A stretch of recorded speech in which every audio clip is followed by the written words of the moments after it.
What's going on, beautiful people? Welcome back to another episode of Respect the Game. My name is Edward, named after a trilogy, that being my pop. Shout out to my mother and my grandmother for helping raise me too.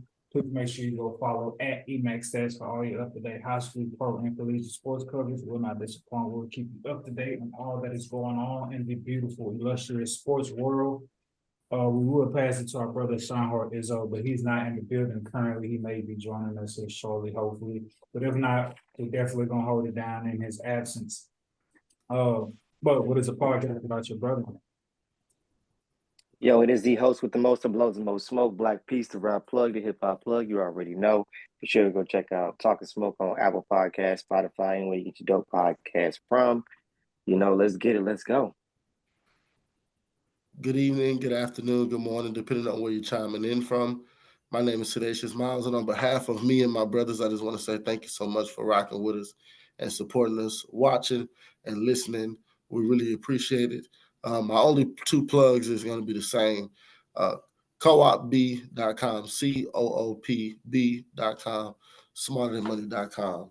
Take it away, bro. And we back. We are back after the Thanksgiving holidays, after our in-person live episode slash minus Sedacious, who was with us via Zoom. But nonetheless, man, we back to our regular schedule program. We're going to try to squeeze in some episodes here in the month of December before we take a nice little break for the Christmas break. But yeah, let's get straight to it. I'm going to come straight to you, hot, Darnell, pass it off to you. College football playoffs. We have number 1, Michigan, number 2, Washington, number 3, Texas, number 4, Alabama. First two out. At number 5, you have Florida. You have Florida State University again at number 6. You have Georgia. Darnell, I know me and you talked earlier this weekend. You were mostly frustrated just about bets within, dealing with Michigan and so on and so forth. But right now, there's a lot of chaos going on for people feeling as if though Florida State was given a bad shake and not making the playoffs over Alabama, right? You talk about the committee going through all this protocol, going through this metric system on who should be in, who should be out. It is said within the committee's doctrine that their responsibility is to put in the best 4 football teams. The best 4 football teams should compete for the national title, not the team with the best record per se, or not necessarily the most deserving. We'll just say not the most deserving, because whether or not you have a good record, that is baked into whether or not you have earned the right to be considered to be in the college football playoffs to play for a national championship. Florida State University, they are undefeated at 13-0. However, they lost their starting quarterback in Jordan Travis in the 11th game, I believe it was. However, they went on to finish out the season undefeated, and then they won their conference championship against Louisville to go to 13-0. And in that game against Louisville, they were playing with a true freshman, meaning after they lost Jordan Travis week 11, they ended up also losing their backup quarterback, who I believe was out due to concussion protocol. And you could say, hey, they still found a way to win. They should have been in.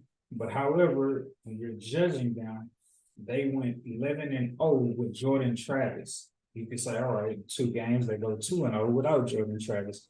But they look not as dominant, not as great, not like the same football team as they did on the offensive side when they had Jordan Travis. They won their conference championship again against Louisville, but they did that going into the 4th quarter with the game tied at 3 points apiece.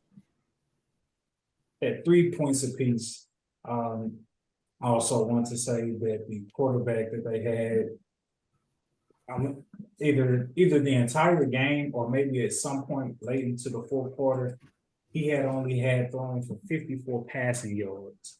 So when you talk about trying to win a championship, when you talk about being able to be not necessarily dominant, but just being able to be effective from both the offensive and defensive side. A lot of people looked at that from Florida State's perspective to be all right, like y'all without y'all star quarterback who's been able to propel y'all offensively. We don't believe that without him, y'all are still deemed to be a championship worthy team. And because of that, Alabama, who was able to beat Georgia, who's been the #1 team throughout this season, and have won 20 plus straight games the past 2 years, being knocked out by Alabama, far more impressive than a struggling Florida State team. Do you feel like, Darnell, Florida State should have been in the college football playoffs over Alabama? Absolutely not. And it's based on the ways they won or they managed to not lose. And I think that's what it boils down to. They managed to not lose games rather than win games. And I think that's what it comes down to, the college football structure. I have a few personal friends that are just, and associates that are just very disappointed. Like, this is what college football is about. It's about miracles. It's like, I feel like if they would have shown a little bit more miraculousness in the last 3 games without Jordan, I would have been more on the bandwagon for them to make it to the playoffs. But the fact that they were just kind of like getting by and more relying on the defense and not showing any impact on offense as far as like firepower, it's just like, dude, do you want to have another TCU 2.0? Do you want to see another team get smashed and obliterated and embarrassed and knocked off the totem pole as it is? Like, I personally feel like people need to just toughen up for a change and accept the fact that, hey, man, this is reality. Like, even though they told you, man, you go if you go undefeated, you get a chance. It's like, at this point, what are you getting a chance for? A chance to get your ass whooped? Like, because that's what they're setting themselves up for. The players are so upset and the coaches are so upset. Like, we earned it, and it's like, seriously, you earned an ass whooping. There is no doubt about it. These players have high caliber stars. Like, you guys are barely getting by. They have they have people that are going to the NFL next year. Like, I'm pretty sure Jordan Travis is on the way to the NFL, if not this year or the next year or slightly in his future. So it's just like, you take an NFL player and you put them on a team and then they get hurt in this situation, or an NFL potential player, it's like it changes everything. Because now you're dealing, like you said, with a true freshman. Now you're dealing with the third string. Now you're dealing with players who never imagined themselves touching the ball, let alone in a big playoff situation. So I feel like I believe it's unfair more to even the people to the backups. Because at this point, like, even if that was on their second string, I may be fighting for them a little bit more. But the fact that they're on their third string, I'm just like, bruh, like, that's not fair to him because he's not even mentally prepared. He's going into to hell right now. To be just to be sure of your stance, you don't believe Florida should have been in the playoffs, or you feel like they should have had a chance to go into the playoffs? Absolutely not. Absolutely not should have been in the playoffs? Absolutely not. I see enough gruesome outweighed situations. I'm not trying to see it again. You ever seen what is that? A pit bull kill a mouse? That's what's gonna happen. You ain't never seen it before, but that's what would happen. I'm sorry, like, without the ability to retaliate on command at quarterback, there's no way they're not gonna be able to keep up with any of those teams that were listed, especially against Georgia, a team that I don't even like. The fact that they can just run to get the ball so well and be able to get to the end zone through the run and run out the clock, I can imagine how they're going to be able to like keep up with that and that game management. So, yeah. But before I toss it to you, Sedacious, in that championship game with the freshman quarterback, Florida State had a total of 219 offensive yards, only 55 yards passing and 164 yards rushing the football. Sedacious, You could also let the fans know about your newfound proclamation of being a Georgia fan, but through you just being briefed on, what I said and Darnell's take in that situation, does Florida State deserve an opportunity to prove that they can't compete, or should they have been left out of the college football playoffs? I got maybe a 2 or 3 part, just depending on if I can remember. So I want to piggyback off of what my brother said, which was very well said, by the way. It made me laugh. Really, they backups should be mad. That's who should be mad, is the backups. But anyway, well, what Darnell's saying is also there's a safety risk at hand, right? Because there have been times when you have these big teams that go up against these kind of all right teams, and where these guys thrive because of size and stature, and those teams don't be really having the talent to match the bigger and better schools. So that's where safety kind of becomes an issue. Two, Mike Greenberg was talking about how if you just put all of the analytics in the computer will tell you who the 4 best teams is.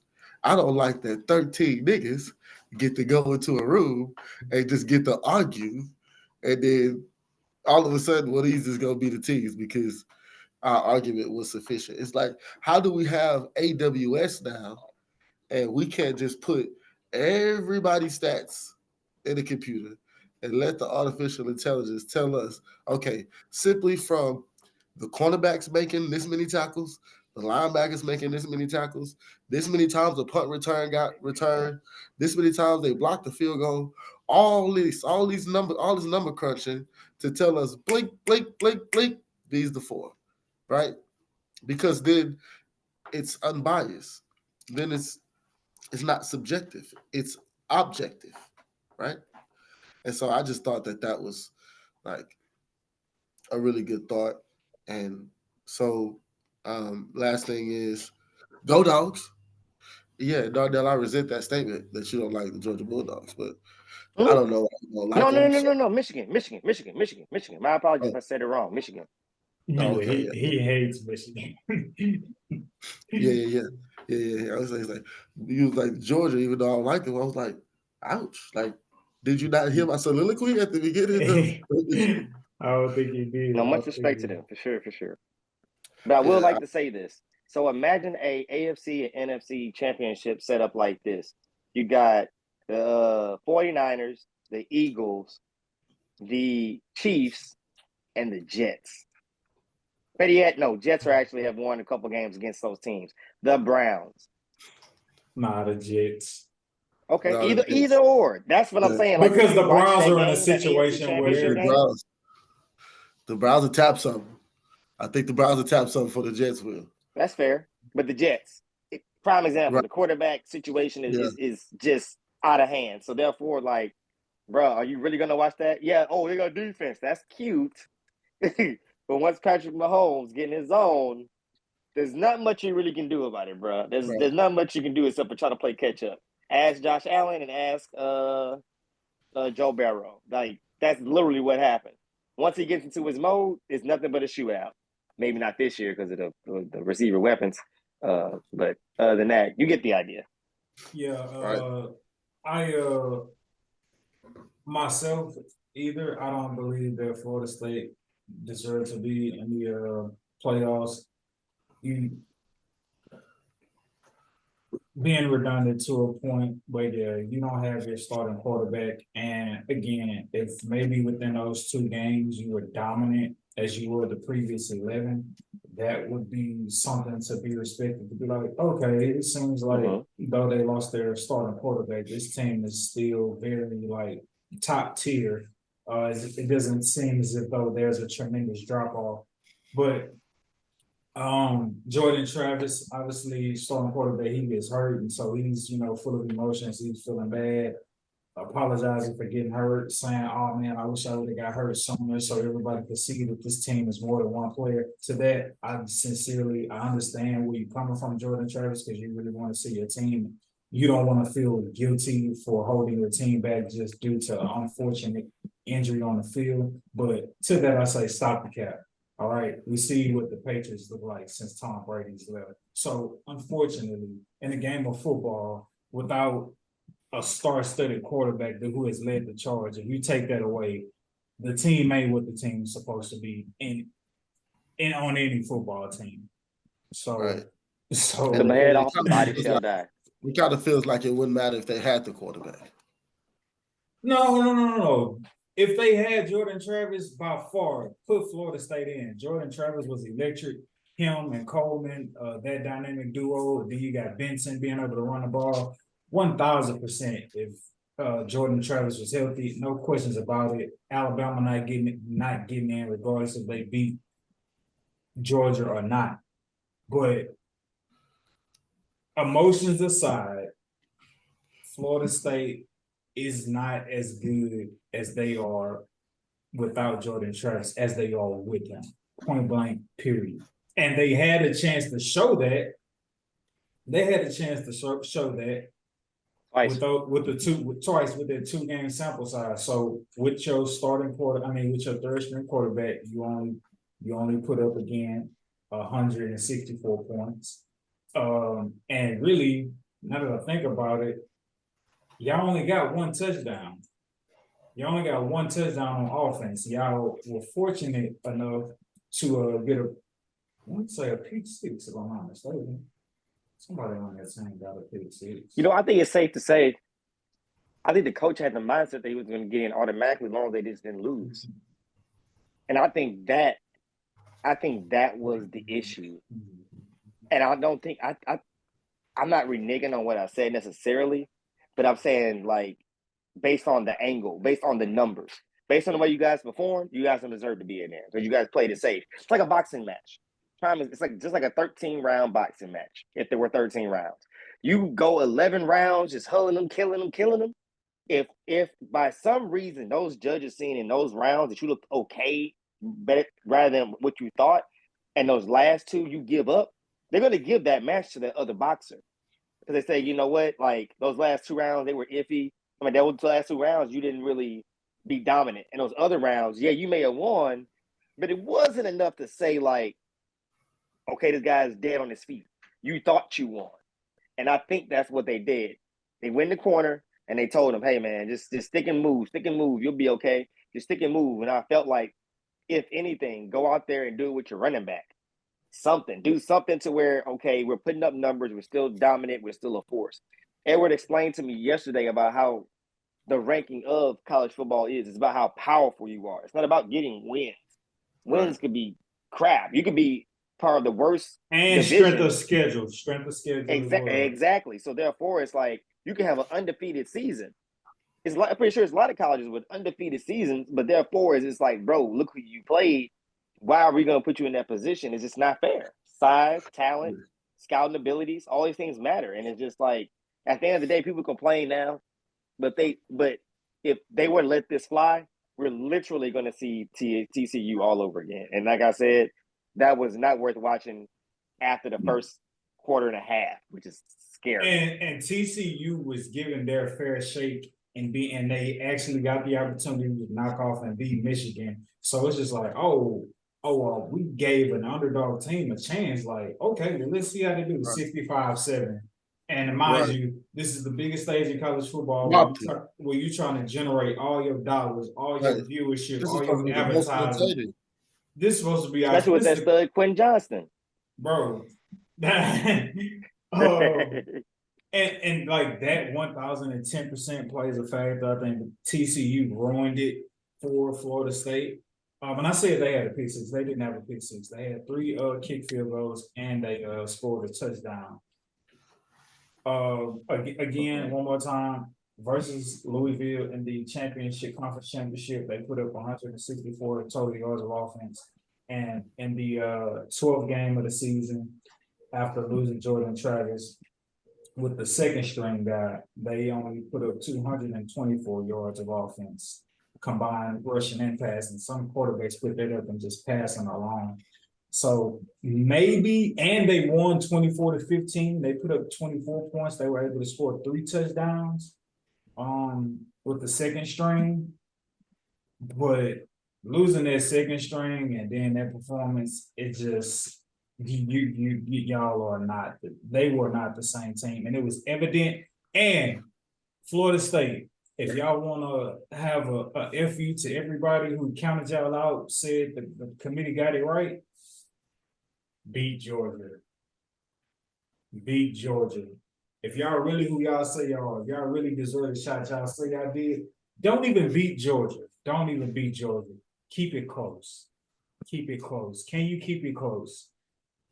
If you can't even keep it close, the pity party, everybody saying whoever feel like y'all should have had a chance, that's going to be immediately out the window, and everybody gonna be like, well, we're glad they did make it. If they gonna get beat by 40, so I do you one better. Name a top 10 team they can beat without Jordan Travis. Name one.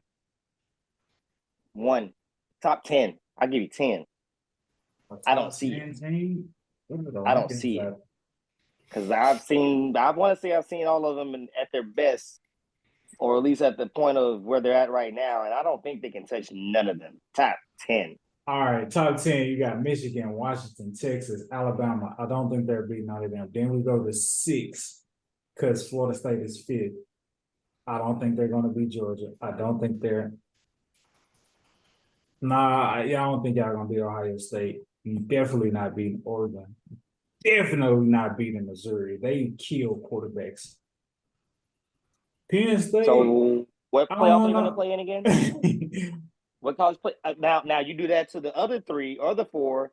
You're going to see some competitive games out of that top 10. You're going to see competitive games, close ones. You're going to be something you're going to want to watch and stop and maybe take off of work for. So that's the big difference. People always keep running their mouth about it. When I heard it, I was not surprised. Only people that should be hurt are people that went to that damn school and people that support that school. Other than that, if you complain about it, you just want somebody, you just want to hear your voice be heard at this point. Because it's pretty damn obvious. Like, that school spirit is the only reason why you want that team to go in. You can't be that top 10 team. Are you talking about college playoffs? Playoffs? No, it's not happening. Playoffs? Kidding me? Speaking of the playoffs, ladies and gentlemen, shout out to everybody out there who is coming down and embarking upon this final week of fantasy football before the playoffs begin. I know someone such as myself, when I first entered the world of fantasy football, I thought that I got the whole entire season. And then I was like, I guess we'll figure it out once the playoffs for the NFL actually start. But no, man. Oh, man, this has been a great journey. I'm gonna deep dive into Sedacious' situation. Sedacious, if I'm wrong, and it sounds like I'm being a hater, obviously call me out on it. But me personally, I feel like you're by far probably the luckiest person in fantasy football, because I think you've been on the road, not even paying attention to your fantasy football league, and you just been having guys play out their absolute mind. You wrong. Okay. Okay, before you keep going, was there ever a spill throughout this season where like you lost track of like, oh, my lineup, or Yeah. That's what you hit me up. You hit me up. It was like fantasy football, bro. Because it was like what, week 3, week 4, where like I had a whole bunch of people finna have a bye week, and I was finna just give up that but week. that's what I'm saying, though. That's what I'm talking about. But maybe, or is you just saying that was only that 1 week that happened before you tapped back in? Yeah, right. Once that happened, I was like, oh no, I gotta stay on top of this, because I was finna just give a week up. You know what I mean? And like I said, that was like week 2 and week 3. And I started off a little rough, right? But once I start managing, I was like, okay. And I start climbing back. I think I'm number 3. I think Angelique probably beat me out for 2. And I'm number 3 right now. Yeah, right now in our fantasy league. Right now in our fantasy league, we got in the league. I don't. Is Bronx Brom? Is that your cousin or your coworker? That's my cousin-in-law. A cousin-in-law. Shout out to Bronx Barnes. He's 11-2. He's number 1. Shout out to the wife, Angelique. She is 8-5. Sedacious, she's at number 2. Her and Sedacious record is tied, but Angelique edges out Sedacious with fantasy points on the season. Sedacious also 8-5. Black Peace, Darnell, he's at 7-6 at the 4 seed. I'm at number 5 with 7-6 as well. Darnell edges me out in fantasy points overall on the season. And our brother Shine Hard, he not on, but definitely have to tip your hat and triple salute Shine Hard Izzo, because you talk about Sedacious started off with Isaac's for like the first 3 or 4 weeks was like 9-10. Like, and we got a 10-man league, so Isaac was like 9-10 for like 4 or 5 straight weeks and has jumped leaps and bounds. Like so I so watch much out for him. so much so to the point where I felt like had I won this past week, I was in the clear to make the playoffs. But even if I lose this upcoming week, I could be out because Isaac has amassed so many fantasy points throughout the season. Has made some bold moves in terms of like playing Kyler Murray when he coming back off the ACL injury, playing what's his name, Justin Fields at the right time, because you know how fickle his production could be at times. He bitched Justin Fields. But at once upon a time, he played him and came and pulled out some wins, is what I'm saying. But I think he probably got him a free weight in Well, I'm just saying when Justin Fields started playing pool, for him to make the executive decision to be like, yeah, nah. we never see Right, what you. I'm done. I'm trying to win. But Isaac is right behind me at 6 and 7. How nice would it be for all of us to be able to make the playoffs together? That would be dope. That would be dope. Right, talk a little bit more trash. Yeah, talk a bit more trash. Be in the playoffs. 4? No, 6. Top 6 make the playoffs. Oh wow. Yeah, top 6 makes the playoffs. The first top 2 seeds get a bye week. So the way it's set up is if all of us made the playoffs with the rankings how they currently are, you and Isaac will play each other round 1. Me and Darnell will face each other round 2, and the wife and Bronx Bombers would have a bye week to start off.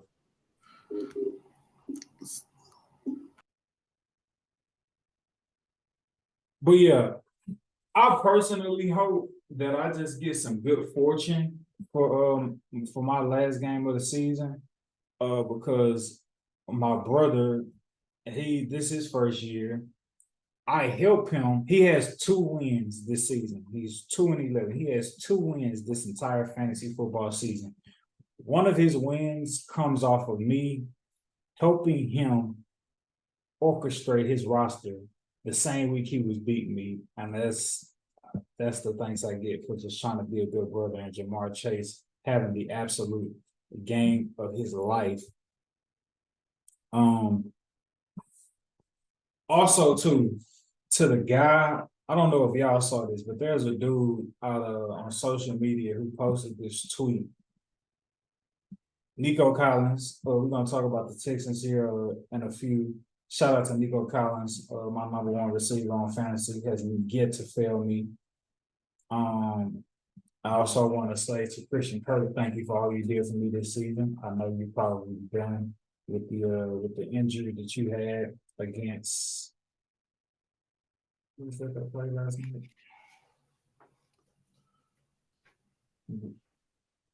Oh, the Bengals, yeah, the Bengals. Yeah, appreciate you for all you've done for me this season. Christian Kirk definitely came in the clutch for me. Nico Collins had a day. The Dallas Cowboys, they give up 34 plus points to the Seattle Seahawks. And I can't, it's like, I want to be mad at them, but the Cowboys defense got me out of so many jams this season in fantasy, bro. Bro, like for them to finally have a game. Yeah, man. It was tough, bro. Like to start off behind the A-ball -1 because the Cowboys just let DK Metcalf do whatever he wanted to do. That was tough. But I said all that to say Nico Collins came through in the clutch because he put up 34 fantasy points for me against the Denver Broncos, and the Denver Broncos have been on a tear. They have been on a tear, neutralizing quarterbacks. I lost one game this season because the Denver Broncos held Patrick Mahomes to 5 fantasy points. And so this dude, Nico Collins had put up 34 fantasy points, 109, 190. He had 191 receiving yards for 1 touchdown and 34 fantasy points. 34.10 to be exact. All right. Now put this in this proper perspective because I feel bad for the dude who was out there in this situation. Where is DK Metcalf at? What did DK have this season? Not this season, this past week. Oh, against your Cowboys today. That's right. Yeah. Yeah, he scored a touchdown for sure. I was upset about it. So No. He didn't score 8 touchdowns. He scored 3 touchdowns. DK Metcalf has 134 receiving yards for 3 touchdowns, right? Totaling out to 37 fantasy points. 37.40 to be exact. And again, DK Metcalf against the Dallas Cowboys had 134 receiving yards for 3 touchdowns. Mind you, going into that game, he had only had 3 touchdowns on the whole entire season, and he ended up getting 3 touchdowns. Yeah. So this guy, paraphrasing a bit, this guy had posted this tweet after Nico Collins went off for 191, a touchdown, and 34 fantasy points. This dude had tweeted out,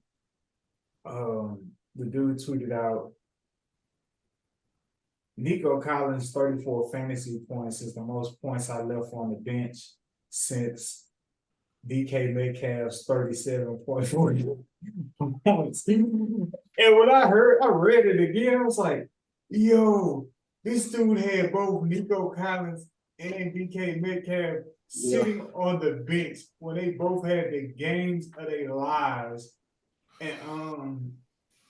And so I with the wife being in fantasy as well, I had showed it to her. She was just like, dang, did he at least win?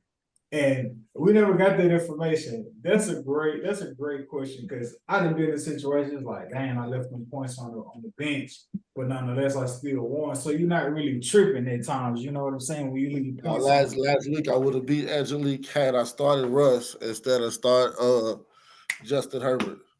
Right. I would have edged the eye, and I'm like, hey, Keenan Allen didn't do nothing. I could have put Cortland Sutton there. Right. So to that tweet, old buddy who posted this tweet, I hope at least you're making the playoffs. I hope you wasn't in like a groundbreaking. Right. Like I hope dude wasn't in a groundbreaking hunt trying to make the playoffs and he left them points on the bench. But nonetheless, we all want to know, at least us on the podcast want to know, did you at least win that week? But even though you left those points of DK Metcalf's 37 points and Nico Collins 34 on the bench. Did you win, man? Let us know, man. Let us know in the comments if you ended up winning despite leaving them points on the bench, man. Oh. Basis. Talking about the NFC where your Cowboys reside. They had a big NFC showdown. The Eagles versus the 49ers, and the Eagles. You have the narrative right where the 49ers felt as if though Brock Purdy didn't get hurt and they had their quarterback last year in the playoffs, that they would have beat the Eagles and been able to go to the playoffs as opposed to the Eagles losing now. What was your take or perspective on that game, being that I feel like that game meant a lot just as a Come on me. Cowboys fan, to like Come on me. know who y'all got to be gunning for in the NFC. Let me be perfectly clear. I'm not the typical Cowboy fan, okay, guys? So I'm not the obnoxious Cowboy fan. I am probably like the real Cowboy fans, the realest of Cowboy fans. I sit at the table with them. I don't sit at the table with the rest of Cowboy Nation. And I say that to say this, guys. When the Cowboys play the Panthers, I remember laying down on the couch, right? To me, I wasn't worried about it. Once they went up 14, I was gonna go to sleep for the rest of the game, right? I did that with the Panthers, and in the next game they played the Commanders, right? I was like, "Oh, Commanders, they go up 14, I'm gonna go to sleep," and the scores end up being just crazy, right? Not worry about that, right? Seahawks. Everybody's like, "Man, I don't know. Them Seahawks, I don't know. The Seahawks, I don't know." And I'm like, I'm not worried about no God. I'm not worried about no Seahawks, right? I'm not worried about it, right? Even when it looked like they was gonna give us what for, I was like, I'm not worried, right? Sunday, I don't care what happened in Philly, bro. I don't care about it. I don't care about it. If you're a real Cowboy fan, you're hoping that your locker room don't care about it neither. And you hope that your locker room ain't persuaded, ain't feeling good, or ain't feeling no type of positive way about what happened in Philadelphia this past Sunday. Because I'm gonna tell you something right now. It ain't gonna matter. That don't matter when it comes to us, Cowboy fans. I just want y'all to know that. That don't matter. It just if San Fran gonna be the number one seed, that's fine. That's cool. But San Fran is a whole other division over there, right? We'll make the wild card, but how about we want home field advantage until we have to go play San Fran? Because that's what it's gonna boil down to, right? It's gonna boil. Why it doesn't matter, Cowboy fans, is because we have to beat the Eagles to even be able to play San Fran again. Because see, San Fran kicked our dick in the dirt. Oh, excuse my language. Early in the season. Fast forward, did it to the Eagles, right? That just shows how evident we're neck and neck, right? There's no team better than the other team, but it's who play that game the best, who executes the best, who has less penalties, who can really stay within the inches. Dak Prescott step out of the house, and we could have scored a touchdown, right? It's it don't matter because now we in the fight with Philly and look like Green Bay coming up to play San Fran to go to the Super Bowl, or if not, they're going again.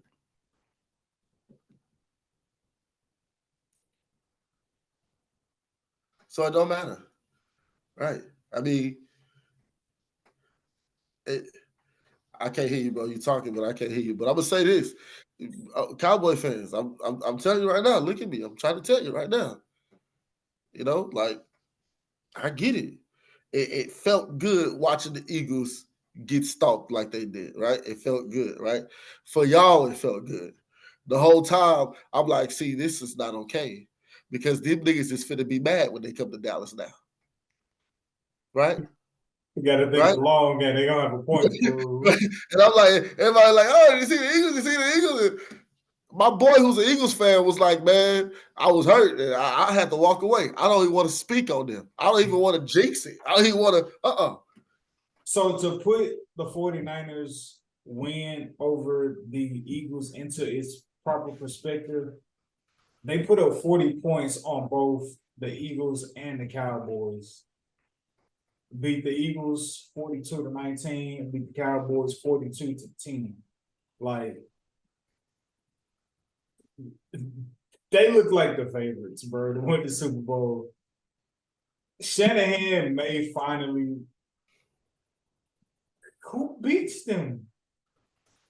Like, who beats them, bro? Nobody.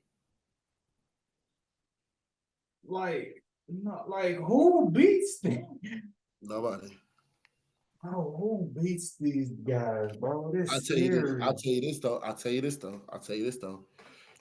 Between the Eagles and the Cowboys, whoever can manage in that NFC Championship game whoever can manage, they will beat whoever comes out of the AFC.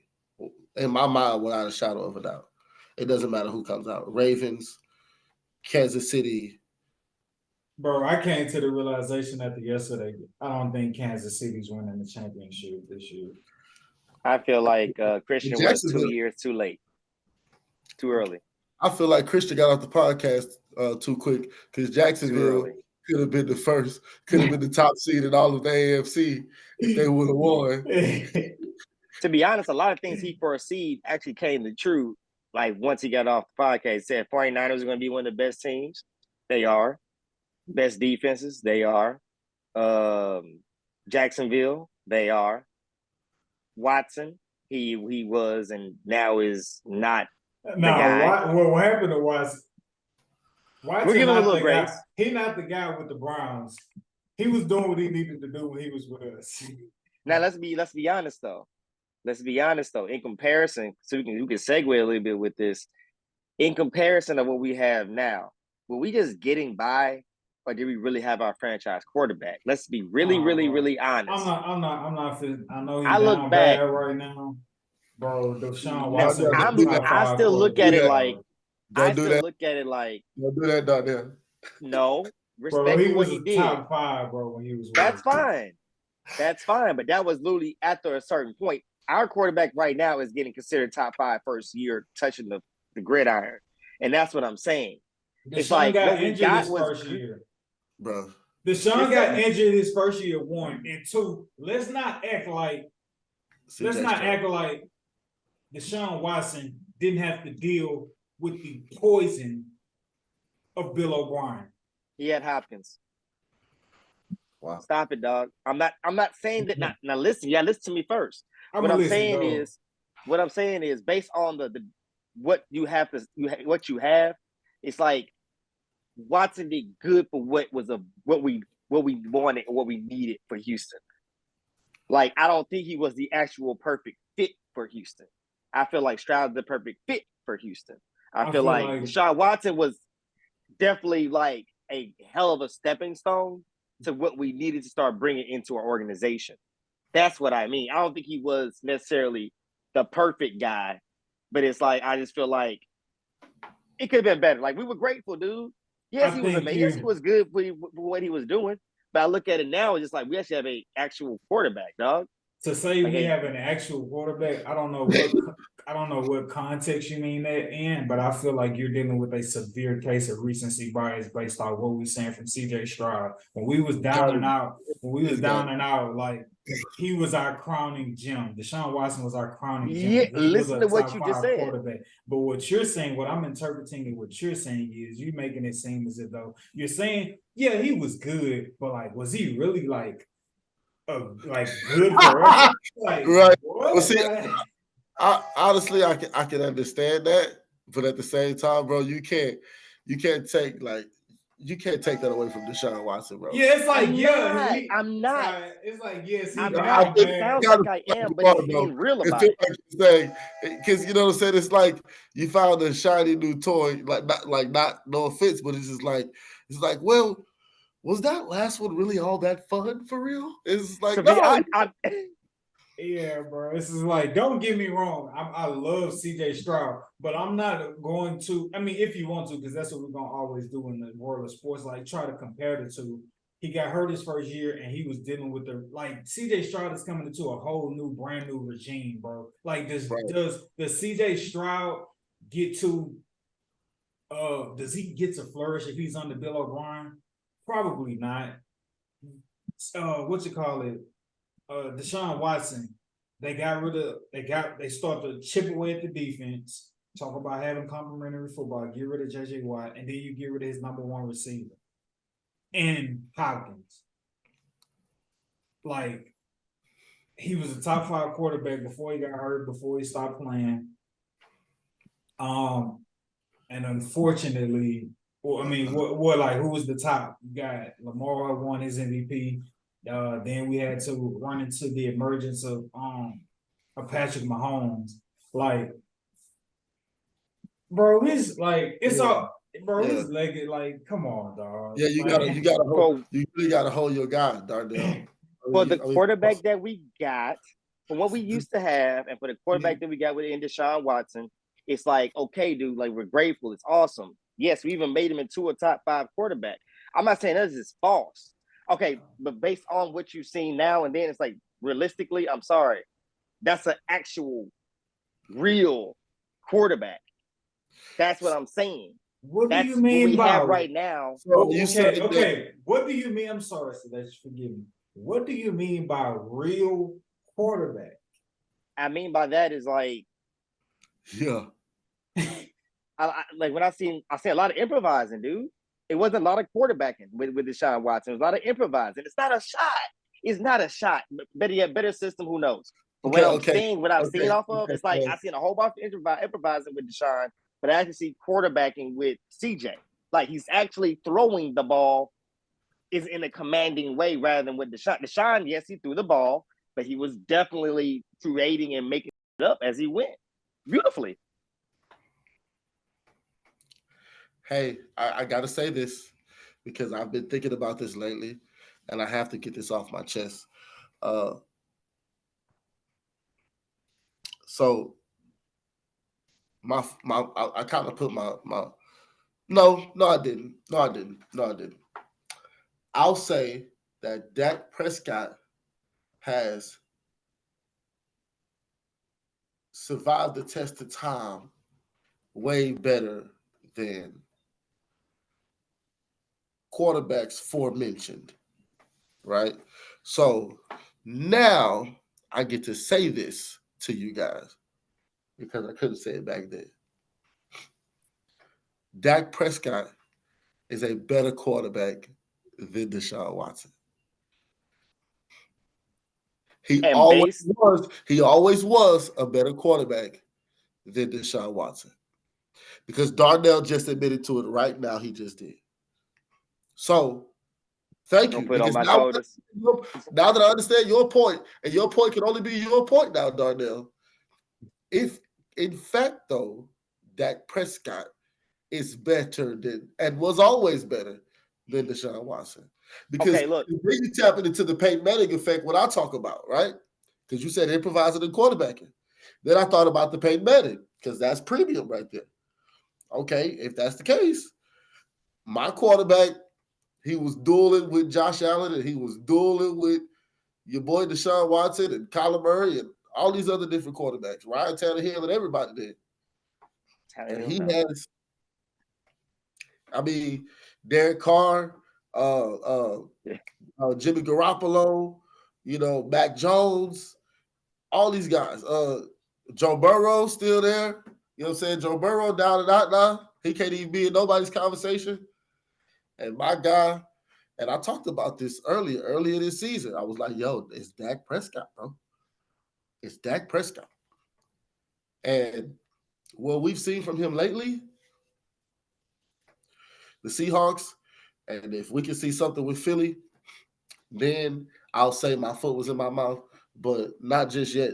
Not just yet, Dak, because I don't care about all this regular season stuff. Wait till we touch the playoffs, and then we'll see about something. Then we'll see about me saying other things. But yeah, that's it. But Darnell, yes, I get your point. I don't think Deshaun Watson could ever read defenses that good, so that's why improvising. Lamar Jackson is figuring it out, and he's kicking everybody's behind. So, hey, it is what it is. And I will and I have to give this credit, bro. Like I'm not saying he's better. Oh man, this to the side. No, he served his purpose. He was great. Hell, a top 5 quarterback. I'm not denying anything that you're saying, but just as a actual quarterback, like I said, like I'm sorry, C is a better quarterback. I'll even agree with you. Dak is a better quarterback. Improviser, absolutely not. Absolutely not. Those are two different things. I want a quarterback personally, based especially off what I've experienced. Because a quarterback can get you is more reliable than an improviser to a certain extent, depending on how good you improvise. It goes back to Tom Brady and Peyton Manning. Improviser, Peyton Manning, and quarterback, Tom Brady. That's the way it works. And I mean, it don't mean neither one is better than the other. It's just about preference. Me after my experiences, I prefer the regular quarterback. Improviser is just you get picks, you get fumbles, you get injuries, you get all this random shit that doesn't come with a regular quarterback as often. I'm not diminishing or dimming the light in any way, shape, or form of what Deshaun Watson gave with Houston Texans, despite having to overcome the coaching of Bill O'Brien. I am not going to diminish his impact on us and getting us to the playoffs the best way he could. I'm not going to do that to prop up CJ Stroud. CJ Stroud is, I wouldn't even say showing, well, you can say showing. CJ Stroud is showing a great deal of long-term greatness as a quarterback. And that can be true while just as well as Deshaun Watson was great for us while we had him. I don't think, I'm not. That's exactly what I'm saying. It don't sound like that, but yeah. Thank you, Deshaun. Thank you, Deshaun. Thank you. I still got your jersey and everything, my brother. I still love you. The personal stuff ain't got nothing to do with nothing. I just know what I know, bro. And like I said, that his demise is not even all the way a him thing, bro. It's a Browns thing, in my opinion. And I was stuck by that. I never said, I never been strong on, his talent's going to be bad necessarily. No, they just don't know how to cater to a quarterback correctly. So I don't see him being productive in Cleveland. But other than that, still a great athlete and sports player, period. Nothing short from great. Well, we can move on. We can move on. Yeah, so before, I think we would have still been in the running for CJ Stroud to have the MVP, but I think that loss to the Jaguars, right, and us being able to secure the division, which may not be too far off right now. Jaguars, after going against the Bengals last night, Christian Kirk gonna be out indefinitely for some time, and then Trevor Lawrence having that gruesome ankle injury. Don't know when he'll be expected back. Could might have a chance. Yeah, we could still an opportunity to win our division, but winning the division was highly predicated on us beating the Jacksonville Jaguars last week, which we fell short in doing. They continue to stay at the 1 seed in the AFC South. But had we did that, everybody would have continued to pump up CJ Stroud as the MVP of the league, not just for rookies. MVP for rookies. That was won a while ago. Now, obviously, it being a week-to-week situation, now people are propping up Brock Purdy and Tyreek Hill, right? If y'all had to choose, which one would y'all do? And I'll bring some stats up here in a second, and after hearing some of y'all, hearing what how y'all feel. I'll take the cheetah.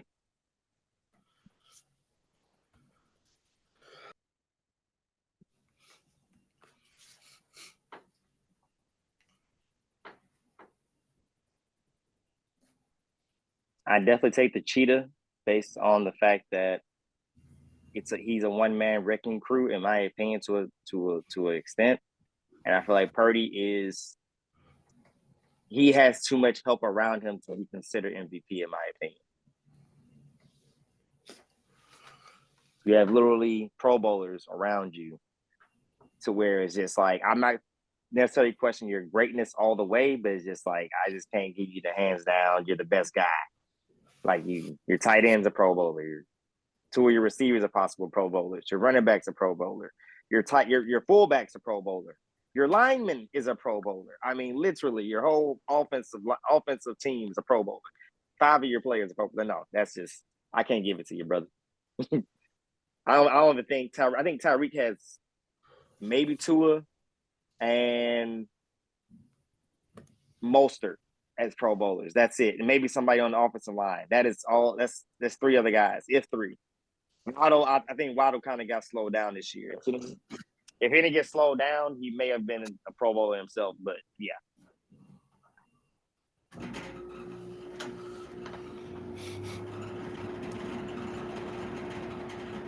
Because that does make you question if you threw Brock Purdy on the Cleveland Browns, does he still have the same success or even close to it? Or is he even going to even be starting anymore?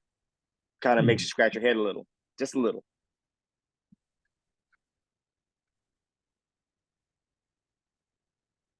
Oh, the base is gone. Okay, so The Audacious here. What's up with it? what's the noise in the background? Hold on. Oh, that's the AC.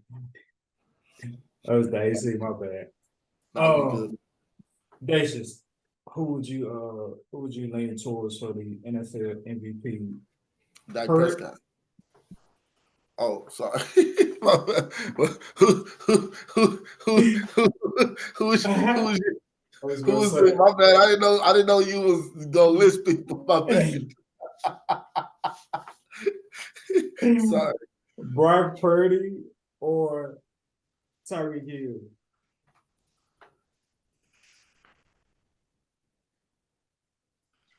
Tyreek Hill. Tyreek Hill hasn't missed a game of consistency, and Brock Purdy has missed 1 or 2. And as the trajectory goes, maybe 3. And so as the trajectory goes, my boy could possibly set a record. You know, we didn't shout out Deron Bland for setting the pick 6 record. By the way, I just want to do that. But Tyreek could possibly do the first receiver to 3,000, and that'll be grand. That'll be like some like you expect a tall receiver, a tall, fast receiver to do that, but the fact that he just shred everybody, and is fit to be on pace for and is on pace for 3,000. That's crazy. So that's who I would give it to, and he's just been a dog. He's been a dog. You know, I think you could think. Sorry. No, my bad. And it kind of feels like he's edging out in the who needed who conversation, right? So it's like, yeah, let my boy have it, man. I think we did kind of talk about this as well, about not necessarily to greatness, but success. I think I was a little bit more on the lines of the receiver kind of having their own success without their quarterback, and people were against me about that. I mentioned, somebody, and they just were more focused on the comparison rather than the idea of what I was talking about. I said when Deion Branch left Tom Brady, he still found success or managed with still being able to be successful. It don't mean at what level, but he still found success. So I kind of feel like this kind of plays somewhat of it to where this is what I kind of thought was going to happen. Patrick Mahomes is still going to be great, but nowhere near the guy he was with Tyreek. And I think Tyreek was still going to be able to make some shit happen. Obviously, make some shit happen. He's breaking records. Yeah, people just focus more on the comparison. Forget the comparison. It's about the situation. I don't know who this Darnell is that you brought to the podcast tonight, but I love it. Keep bringing him to the podcast because boy, yo, I'm like, yo. All right, so the numbers that I have at hand, you got Tyreek Hill is on pace to break Calvin Johnson's receiving record. Calvin Johnson in 2012 had 1,964 receiving yards. Right now, Tyreek Hill is on pace to surpass that with 2,000 receiving yards, right? And so Brock Purdy, obviously, he does what? He beats the Eagles, he beats the Cowboys, and you know the thing, like you start to see the media and them getting the buzz, and obviously they have an influence on who's going to be your MVP, and people are starting to talk about like, oh, Brock Purdy, because sometimes the MVP, it seems that like it's a unanimous or It's undeniable. no, I can't think of the word I'm looking for currently, but it's a quarterback award for the most part. It appears to be that way, right? And so Gotcha. so so when I see that, okay, Tyreek Hill is on pace to break Calvin Johnson's receiving record, I'm like, okay, when Calvin Johnson had the receiving record, did he win MVP? He did not win MVP that year. Playing with the Lions, obviously, the Lions wasn't known for winning a lot, despite having Megatron. However, who did win MVP that season when Megatron broke the receiving record was none other than Adrian Peterson. No, it wasn't Tom Brady. It was Adrian Peterson, a non-quarterback. It was a non-quarterback. AP had over 2,000 rushing yards. Over 2,000 rushing yards, 12 touchdowns on the season. And so I'm just like, all right. Obviously, that was I think it was Eric Dickerson's record that Adrian Peterson broke that year, right? And you kind of like fight between the two of just like, all right, you got AP breaking a rushing record, you got Calvin Johnson breaking a receiving record. Obviously, both of these players are astronomically important to their team in terms of most valuable, right? And I think it would be absolutely criminal to give Brock Purdy the MVP or to even consider him. It's criminal to consider him as an MVP, right? Off the sole fact that when McCaffrey was out, when Debo was out, Brock Purdy played the worst stretch of football in his NFL career. It was evident. It was evident when those guys went out, Brock Purdy wasn't the source to their strength. Yeah. You know what I'm saying? He wasn't the source to their strength. He was not playing great. It wasn't like, oh, we lost Debo, we lost McCaffrey for half a game. Hey, Brock, go out there and make plays. No, Brock struggled immensely. Now you got Debo coming back. They win a few games. Bro, that's a well-oiled machine. Give it to Mike Shanahan before you give it to Brock Purdy. Brock Purdy is in no way, shape, or form. Now, had he still played afloat, it's coming up on me. Try to pull up these numbers on Brock Purdy when everybody was out, when they lost, had he still been performing at a top tier level, all right, Brock Purdy, you in heavy consideration. I mean, and it may even be yours considering you a quarterback, but you don't struggle the way he did during that stretch without McCaffrey and without Debo Samuel and say he has like potential to be an MVP. Absolutely not the case. Because I'm convinced even at this point, I'm convinced at this point, if you give me a little bit of time, give me an offseason and have Shanahan coach me up, man, plug and chug that offense. Can you throw the ball? All right, like let's go. You know what I'm saying? Think before the season, Brock Purdy was at plus 2,500 to win MVP, and now he's at 300. Like that's a drastic jump from go to plus 25 and not just plus 3.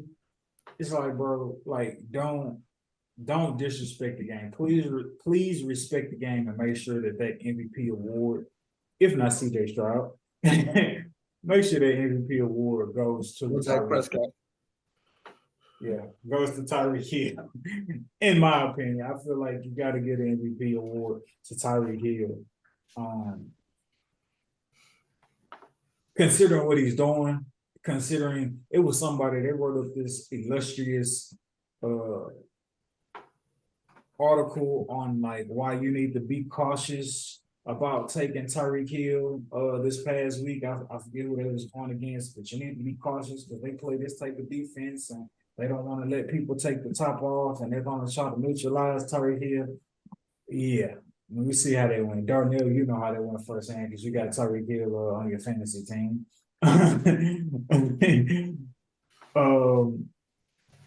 But yeah, bro, without Tyreek Hill, excuse me, without Deebo Samuel, they played against Cleveland.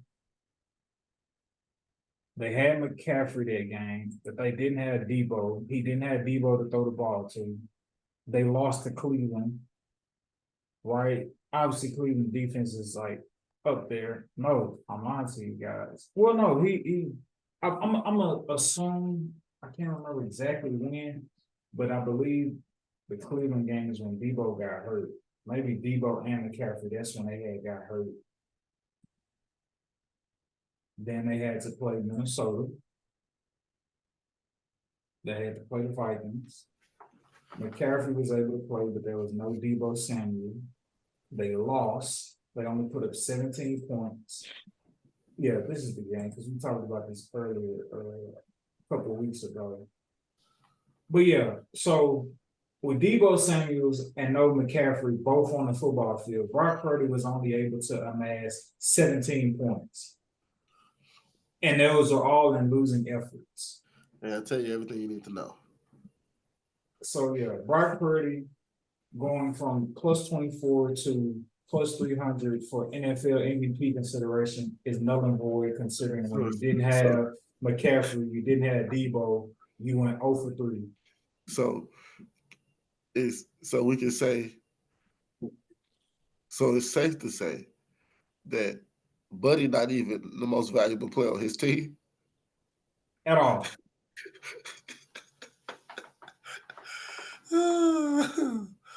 Yeah, man. But we ran over time. Won't get to no NBA tonight. We'll have to say that for next week for sure. But anything y'all for us to close out with before we say good night to the beautiful people out there listening to us. It's getting cold out there. Y'all cover up. I don't know if you can hear it in my voice, but you know, I'm a little bit under the weather, so y'all just try to stay safe and happy holidays. Don't worry about presents and gifts and all that stuff. Just kind of enjoy your people, enjoy your family, and enjoy the fact that we're all on this side of the dirt. And, you know, we get to see each other and love on each other, and that's what's really important, and that's what it's about. Beautiful people, make sure you follow me at EMAXStex, follow Sedacious at I Am Sedacious, follow Black Peace at Black_Peace. We'll have all that down in the description. And last but certainly not least, make sure y'all go follow our brother Shine Hard Izzo. Coming to a digital wallet near you with Shine Hard Izzo Surgical Pics. Make an effort at getting those pics out there more consistently to y'all for y'all to be able to cash and partake into the wonderful world of sports betting with us. Thank you, people, for taking out the time to listen to us. We do not take it for granted. Again, thank y'all for rocking with us 100+ episodes in. And we will see you beautiful people next week.